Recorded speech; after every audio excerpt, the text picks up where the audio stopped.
Assalamualaikum warahmatullahi wabarakatuh. Bismillahirrahmanirrahim. Wassalatu wassalamu ala rasulillah. Sayyidina Muhammad ibni Abdillah wa ala alihi wa ashabihi wa mawala. La hawla wa la quwata illa billah. Rabbis shrahli sadri wa yassirli amri. Wahlul uqadatan min lisani yafqahu qawli. Saudara-saudaraku yang berbahagia. Alhamdulillah kita bisa bertemu kembali dalam kajian-kajian keislaman yang pada kesempatan kali ini kita akan membahas tentang ulumul Quran dengan rujukan kitab yakni Al-Itqan fi Ulumil Quran, karya besar dari ulama besar kita yakni Imam Jalaluddin As-Suyuti. Sebelum kita masuk kepada pembahasan, tentu alangkah lebih baiknya kita sedikitnya memahami, mengetahui tentang profil atau biografi dari Imam Jalaluddin As-Suyuti. Beliau ini adalah Al-Hafiz Abdurrahman bin Kamal Abu Bakar bin Muhammad bin Sabiquddin Ibnul Fakhr Uthman bin Daudiruddin Al-Hammam Al-Hawdairi Al-Ushuti. Beliau lahir di wilayah Suyut, yakni Mesir, pada awal bulan Rajab tahun 849 Hijriah. Makanya kemudian beliau digelari atau diberikan panggilan yang lebih akrab yaitu Imam Suyuti, yaitu Suyuti artinya beliau lahir di Suyut yang berada di daerah Mesir. Beliau semenjak usia dini sudah menghafal Al-Quran dan menyempurnakan hafalannya 30 juz, yaitu sebelum mencapai umur 8 tahun. Jadi sudah mendapatkan gelar Al-Hafiz. Ya, ini gelar bagi orang yang penghafal atau mampu menghafal Al-Quran 30 juz. Ini luar biasa. Selain itu pun beliau menghafal berbagai macam kitab, di antaranya Al-Umdah, Minhaj Al-Fiqih wal Usul, dan Alfiyah Ibnu Malik. Jadi kategorinya beliau ini adalah termasuk kategori ulama kontemporer, ulama-ulama yang hampir mendekati antara mutaakhirin dan kontemporer. Cukup-cukup ulama-ulama yang mampu membahas berdasarkan konteks kekinian. Baik, di dalam pembahasannya, di dalam kitab ini, beliau menyajikan kepada kita ada 40 pembahasan yang disampaikan beliau kepada kita sehingga mempermudah kita untuk memahami tentang bagaimana ilmu-ilmu Al-Quran yang harus dikuasai bagi orang-orang yang memang ingin memahami Al-Quran secara benar. Pembahasan-pembahasan itu disusun dengan penyusunan sistematika yang cukup mudah, cukup lugas, sehingga ketika kita mempelajari kitab ini, kita akan mampu dengan cepat untuk dapat memahami kajian-kajian atau bab-bab yang diberikan atau yang diuraikan. Mari kita sama-sama masuk kepada pembahasan daripada kitab Al-Itqan fi Ulumil Quran ini. Pada pembahasan pertama adalah berkaitan dengan mengenal Al-Maki dan Al-Madani. Imam Jalaluddin As-Suyuti menjelaskan apraduhu bitasnifi jama'atin minhum makiyun wal izzu ad-dairini. Jadi kalimatnya adalah ada sejumlah ulama yang membahas masalah ini secara khusus dalam satu kitab tersendiri maksudnya. Di antaranya adalah Imam Maki dan Al-Izzu ad-Dairini. Wa min fawaidi ma'rifati dzalik. Nah, di antara faedah mengetahui masalah Al-Maki dan Al-Madani ini adalah al-ilmu bil mutaakhiri fa yakunu nasikhan au muhassisan. Nah, gitu kalimatnya. Jadi Di antara faedah mengetahui masalah Al-Maki dan Al-Madani ini adalah mengetahui yang terakhir diturunkannya ayat.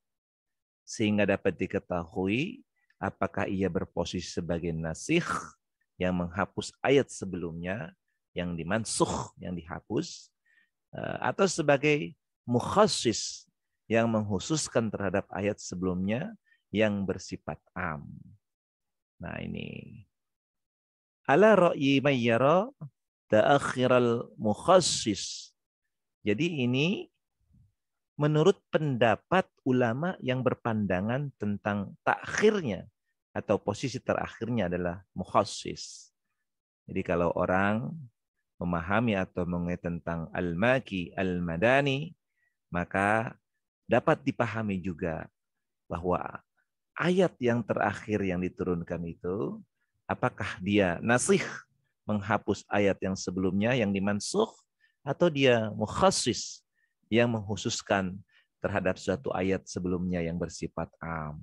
Nah, pendapat ini adalah menurut pendapat ulama yang berpandangan bahwa tentang takhirnya posisi terakhir daripada ayat tadi adalah mukhassis. Jadi nggak dimansuh katanya, tapi hanya di mukhassis, artinya dia menghususkan terhadap ayat yang sebelumnya. Jadi perincian, ada penghususan dari ayat-ayat yang sebelumnya turun. Nah ini salah satu manfaat dari mengetahui tentang Al-Maki, Al-Madani, apakah ayat itu diturunkan di Mekah atau di Madinah. Dengan memahami itu, menurut pendapat ulama yang berpandangan tentang takhirnya adalah mukhassis, artinya dia menghususkan terhadap ayat sebelumnya, maka ini punya potensi sehingga dapat dipahami apakah ini termasuk dikhususkan ayatnya atau termasuk ayat yang dinasikh atau ayat-ayat yang menghapus ayat-ayat sebelumnya. Kemudian qala Abul Qasim Hasan bin Muhammad bin Habib An-Nasaiburi. Nah, berkata begitu. Abul Qasim Hasan bin Muhammad bin Habib An-Nasaiburi berkata, ya, fi kitabi At-Tanbihi ala Fadli Ulumil Quran. Di dalam kitabnya yang bernama At-Tanbih ala Fadli Ulumul Quran. Nah, ini Imam An-Nasaiburi.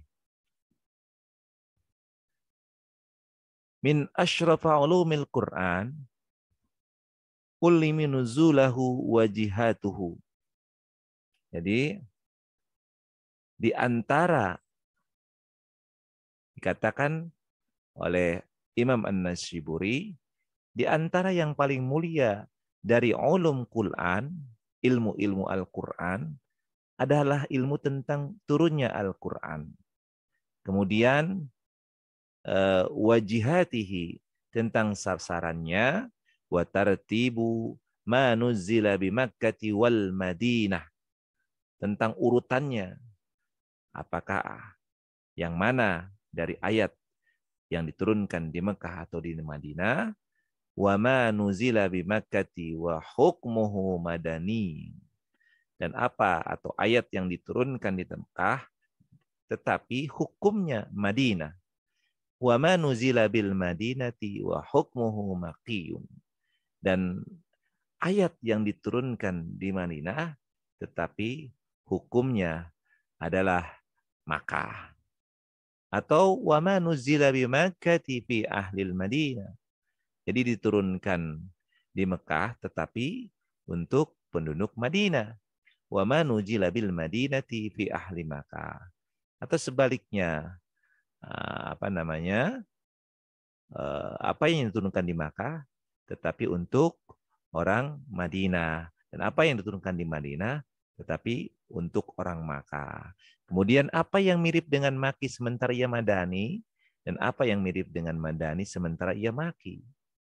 Apa yang diturunkan di kota Juffah, apa yang diturunkan di Baitul Maqdis, apa yang diturunkan di Taif, apa yang diturunkan di Hudaybiyah, apa yang diturunkan di waktu malam dan apa yang diturunkan di waktu siang, apa yang diturunkan dengan diiringi malaikat, dan apa yang diturunkan secara sendiri, ayat-ayat Madaniyah, tetapi berada di dalam surat-surat Makkiyah, ayat-ayat Makkiyah, tetapi berada di dalam surat-surat Madaniyah.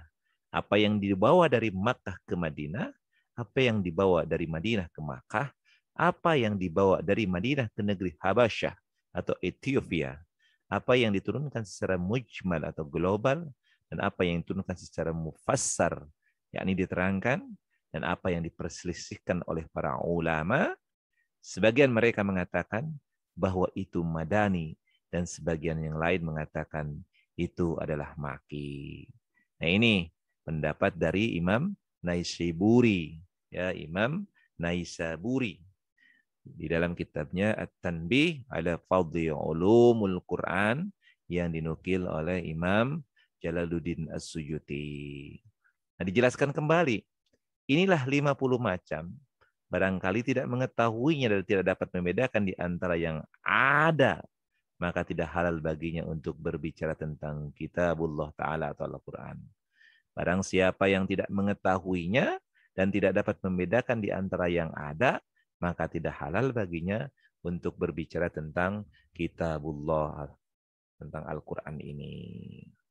Kemudian kita bisa simpulkan pendapat dari Imam An-Nasaiburi ini, yakni bahwa kalau kita tidak memahami tentang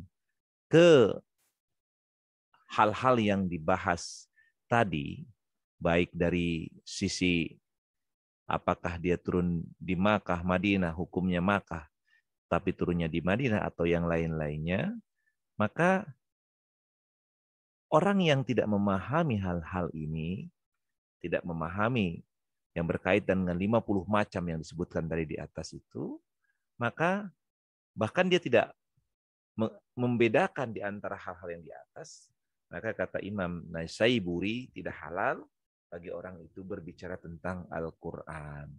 Ini ada standarisasi bagi Imam Naisaburi, bagi orang yang ingin atau yang orang mengatakan saya adalah ahli Al-Quran, maka dia harus setidaknya memahami ke-50 macam dari hal-hal yang berkaitan dengan Al-Maki Al-Madani, Al-Makiyah wal-Madaniyah. Kemudian Imam Suyuti berkata, saya telah berbicara secara panjang lebar tentang masalah-masalah tersebut.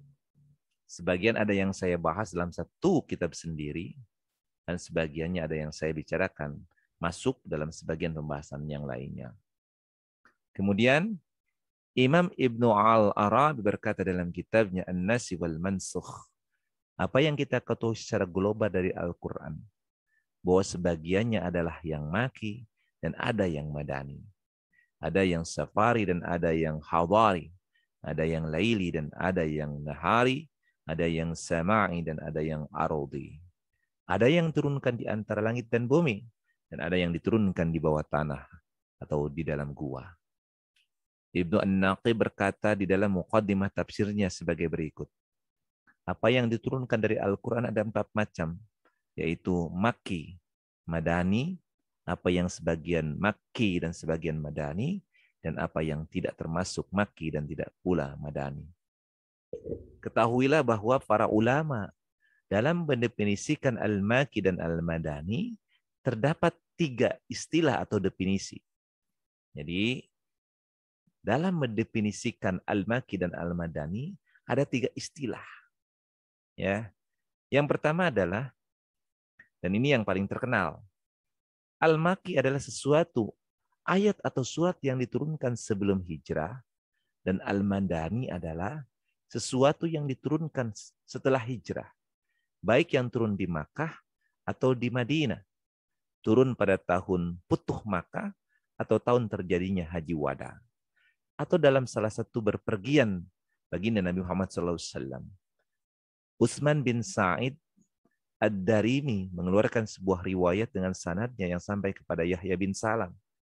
Dia berkata, apa yang diturunkan di Makkah dan apa yang diturunkan di perjalanan menuju ke Madinah sebelum Nabi SAW sampai di Madinah, maka hal itu termasuk Al-Makki. Dan apa yang diturunkan kepada Nabi SAW dalam perjalanannya setelah sampai di Madinah, maka itu termasuk Al-Madani.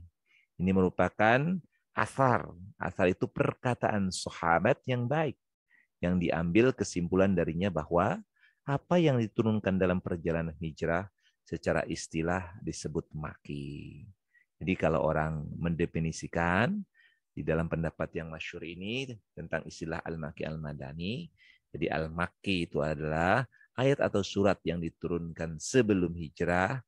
Sebelum hijrah itu artinya bisa jadi pada saat perjalanan hijrah pun sebelum sampai di Madinah, maka ini termasuk kategori ayat-ayat makiyah. Sedangkan al-madaniyah adalah ayat-ayat yang diturunkan setelah sampai di Madinah.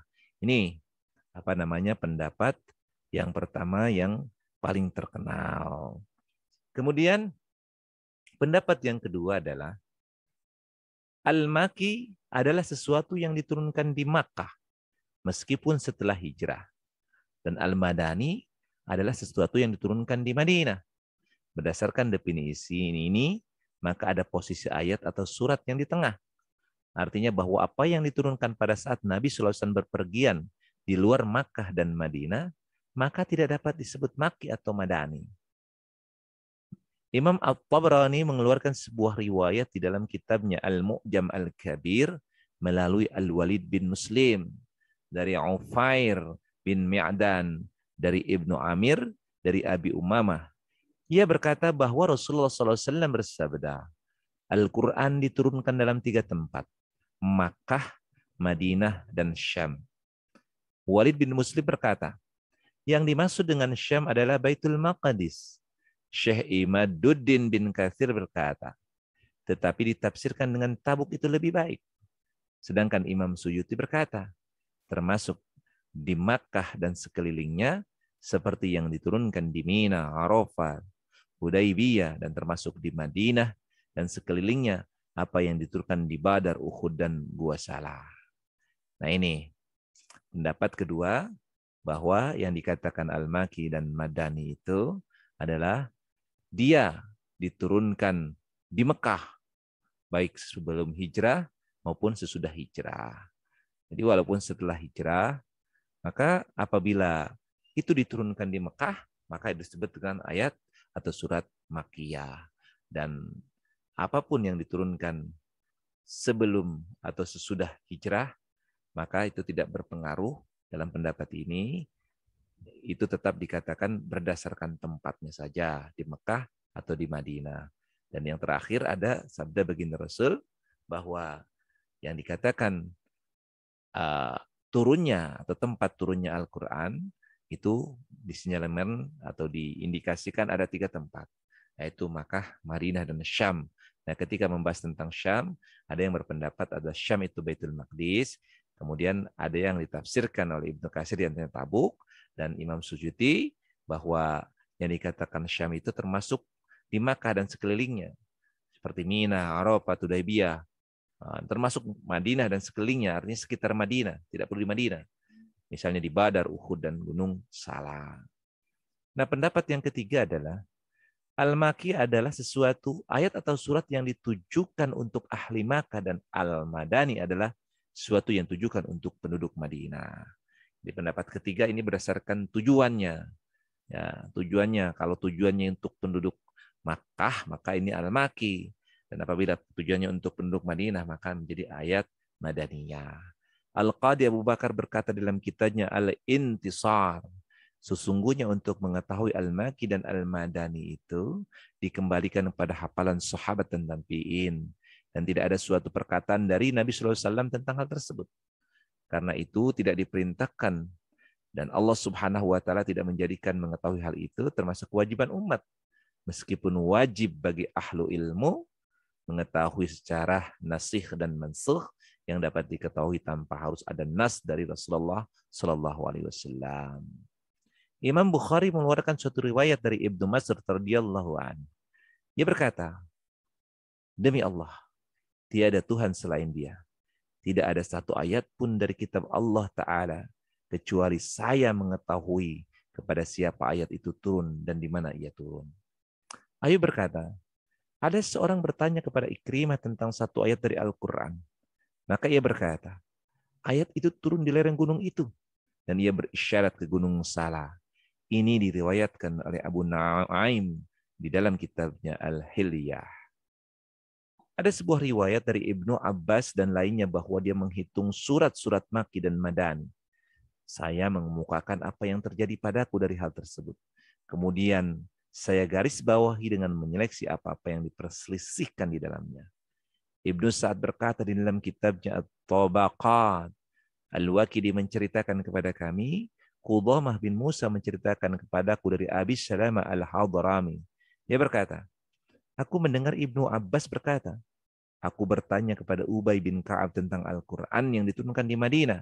Maka beliau berkata, telah turun di Madinah 27 surat dan selebihnya di Makkah.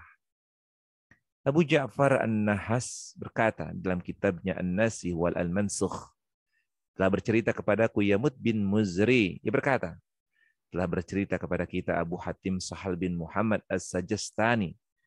Ia berkata, telah memberitahukan kepada kita Abu Ubaidah Ma'mar bin Musanna. Ia berkata, telah bercerita kepada kita Yunus bin Hubaib. Kemudian ia berkata, aku pernah mendengar Aba Amr bin Al-A'la berkata, aku bertanya kepada Mujahid tentang talkhis, ringkasan ayat-ayat Al-Quran. Maka yang madani, mana yang madani dan mana yang makki? Maka beliau berkata, aku pernah bertanya kepada Ibnu Abbas radhiyallahu an tentang hal tersebut. Maka beliau berkata, surat Al-An'am diturunkan di Makkah secara keseluruhan. Dia adalah Makkiyah, kecuali 3 ayat daripadanya itu turun di Madinah, yaitu Qul ta'allau atlu, surat Al-An'am ayat 151 sampai 153. Nih, 3 ayat di dalam surat Al-An'am, yaitu 151 sampai 153, yang merupakan ayat Madaniyah. Hingga sempurnanya 3 ayat tersebut dan surat-surat sebelumnya itu adalah Madaniyah. Turun di Makkah surat Al-A'raf, Yunus, Hud, Yusuf, Ar-Ra'd, Ibrahim, Al-Hijr, dan surat An-Nahl. Kecuali 3 ayat dari akhirnya. Maka itu turun di antara Makkah dan Madinah, yaitu pada saat Nabi SAW kembali dari perang Uhud. Kemudian surat Bani Israel, surat Al-Kahfi, Maryam, Thaha, Al-Anbiya, dan Al-Hajj. Kecuali 3 ayat. Hadha ni khasmani, yaitu ayat 19 sampai 21 dari surat Al-Hajj, hingga sempurnya 3 ayat tersebut. Maka ia diturunkan di Madinah. Kemudian surat Al-Mu'minun, Al-Furqan, Asy-Syu'ara, kecuali 5 ayat dari yang lainnya. Maka ia turun di Madinah, ya, yaitu surat ayat yang 224, ya, sampai akhir surat tersebut. Kemudian surat An-Naml, Al-Qasas, Al-Kabut, Ar-Rum, dan surat Al-Luqman, surat Luqman. Kecuali 3 ayat daripadanya, maka ia turun di Madinah. Yaitu walau annama fi ardi min syajaratin aklamun. Ayat 27 sampai 28 hingga sempurna 2 ayat tersebut. Kemudian surat As-Sajdah kecuali 3 ayat, yaitu apaman kana mu'minan kaman kana fasiqa. Ayat 18 sampai 20 hingga sempurnanya 3 ayat tersebut.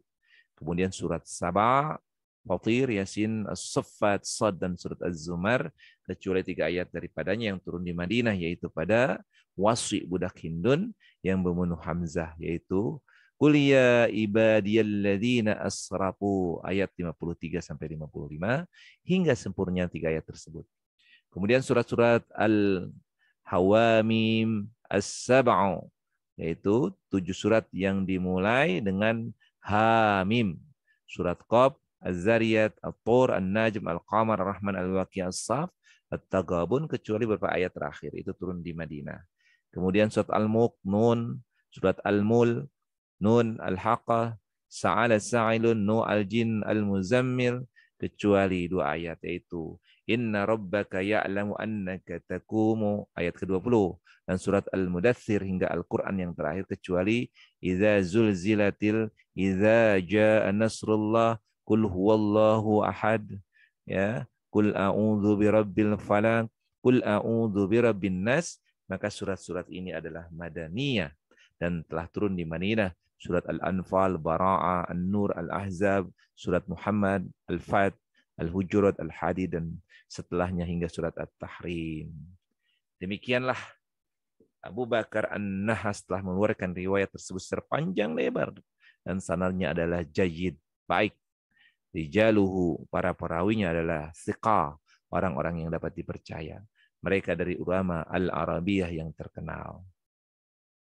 Imam Baihaqi berkata dalam kitabnya Dalail An-Nubuwah, telah bercerita kepada kami Abu Abdillah Al-Hafiz, dia berkata, telah mengabarkan kepada kami Abi Muhammad bin Ziyad Al-Adil, dia berkata, telah menceritakan kepada kita Muhammad bin Ishaq, dia berkata, telah menceritakan kepada kami Ya'qub bin Ibrahim Ad-Dawraki, dia berkata, telah menceritakan kepada kami Ahmad bin Nasr bin Malik bin Khuzai, dia berkata, telah menceritakan kepada kami Ali bin Husain bin Waqid dari ayahnya, dia berkata, telah bercerita kepadaku Yazid An-Nahwi dari Iqrimah dan Hasan bin Abil Hasan.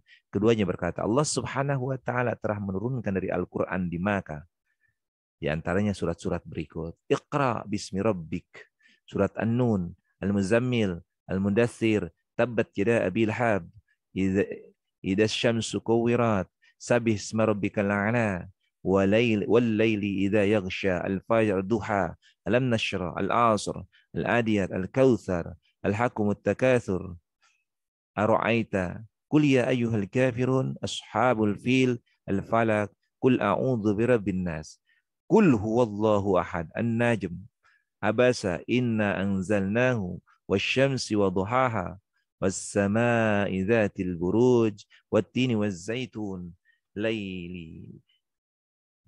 لإيلاف قريش القارئة لا أقسم بيوم القيامة الهماجة المرسلة قاف لا أقسم بهذا البلد والسماء والطارق اقتربت الساعة صاد الجن ياسين الفرقان الملائكة طه الواقعة طا سين ميم طا سين ميم بني إسرائيل التاسعة هود يوسف أصحاب الحجر عن أنعم الصفر لقمان الصفات Luqman Saba Az-Zumar Hamim sampai kemudian diatakan surat Al-Ankabut. Insyaallah. Jadi inilah yang disebut dengan surat-surat yang diturunkan di Makkah dan di Madinah. Jadi para ulama menyusunnya begitu luar biasa sehingga secara akurat bisa diketahui surat atau ayat ini apakah turun di Makkah dan Madinah. Ada yang membaginya, ini adalah surat yang di Makkah dan itu adalah surat yang di Madinah. Mudah-mudahan apa yang saya sampaikan cukup menjadi pembekalan, penambahan wawasan keilmuan, khususnya berkaitan dengan ulumul Quran. Jadi bisa disimpulkan adalah bahwa berkaitan dengan istilah Al-Maki Al-Madani ada 3 pendapat. Yang pertama adalah bahwa yang disebut dengan Al-Maki dan Al-Madani itu adalah berkaitan dengan hijrah Rasulullah SAW dan para sahabat tentunya. Jadi kalau ayat Al-Quran turun sebelum hijrah, maka itu adalah ayat Makkiyah. Tetapi ayat yang turun setelah hijrah, maka itu adalah termasuk ayat Madaniyah. Inilah pendapat yang masyhur, yang banyak ulama-ulama berpendapat demikian. Tetapi ada pendapat yang kedua, yang mengatakan bahwa ayat-ayat atau surat yang disebut dengan Al-Maki atau Al-Madani adalah berkaitan dengan tempat turunnya.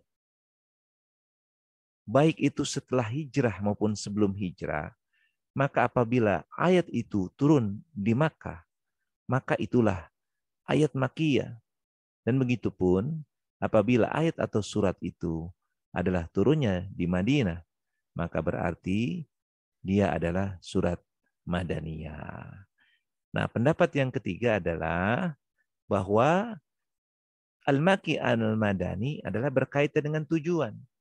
Jadi apabila ayat itu ditujukan untuk penduduk Madinah, walaupun turut di Makkah, maka ayat itu adalah ayat Makkiyah. Atau sebaliknya, ayat diturunkan di Madinah, tetapi untuk penduduk Makkah, maka ini adalah ayat atau surat Madaniyah. Jadi berdasarkan tujuannya, ditujukan kepada mana? Penduduk Makkah atau Madinah. Kalau yang ditujukan adalah Makkah, turunnya dimanapun, maka ini adalah ayat Makkiyah. Begitupun apabila ditujukan untuk penduduk Madinah, maka ini adalah ayat Madinah. Dari ketiga definisi tentang Makki wa Madani, tentang Makkiyah atau Madaniyah, maka pendapat yang paling masyhur adalah pendapat yang pertama yang berkaitan dengan adanya hijrah sebelum hijrah dan sesudah hijrah.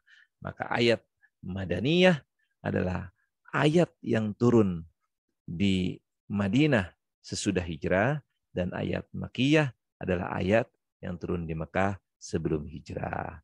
Tapi tentunya pendapat-pendapat ini boleh diikutin atau tidak diikutin. Tetapi bagi saya pribadi, ayat Makkiyah dan Madaniyah itu semuanya juga termasuk bisa dianggap benar. Jadi bisa jadi ayat Makkiyah adalah ayat atau surat yang turun sebelum Rasulullah SAW berhijrah. Tetapi bisa jadi juga bahwa ayat Makkiyah adalah ayat yang memang ditujukan untuk penduduk Makkah. Atau bisa jadi juga ayat Makkiyah berkaitan memang bagi orang atau ayat tersebut memang turun di Makkah, baik dia sesudah hijrah maupun sebelum hijrah.